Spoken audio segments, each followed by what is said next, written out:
السلام عليكم، مساء الخير. ان شاء الله رايحين نعمل مع بعض اليوم طبختنا الملوخية المثلجة.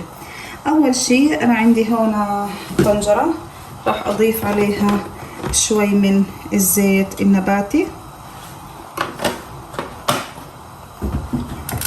وعندي هون انا مفرمة راس بصل ناعم مع سنين توم، راح اضيفهم على الزيت واخليه يتدبل كويس، ما ياخد لون يعني بس يتدبل، حتى احط عليه شوي من البهارات. عندي للبصل راح اضيف ملح، فلفل اسمر وبهار مشكل. اضيف البصله واحركها شوي حتى انزل عليها الملوخيه. هلا عندي الملوخيه المثلجه بعد ما اخذت هيك البصله الطعم الزاكي، راح ابلش انزل في الملوخيه.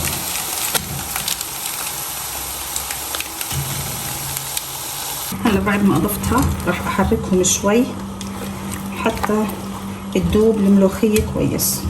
وانا عندي هون متوفر عندي بصراحه مرق الدجاج.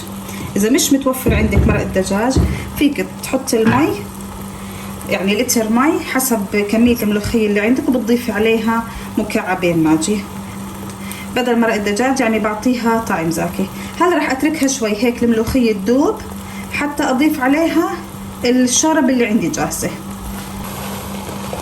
هلا هيك بعد ما غليت عندي يعني الملوخية ودابت، راح اضيف عليها لتر من شوربة الدجاج لانها متوفرة عندي. مش متوفرة عندك شوربة الدجاج فيك تضيفي مثلا رتل مي بتضيفي عليه مكعب الماجي. وهلا بتركها هيك تغلى حتى اضيف عليها قدحة التومة. هلا بخليها تغلى هيك كويس، مستوى المية مع مستوى الملوخية. هلا راح اضيف عليها الماجي وبخليها تغلى. في اثناء ما هي بتغلى حتى تستوي استواء كامل ان شاء الله راح نجهز مع بعض التومه. هيك استوت عندي التومه، راح اضيفها مباشره على الملوخيه.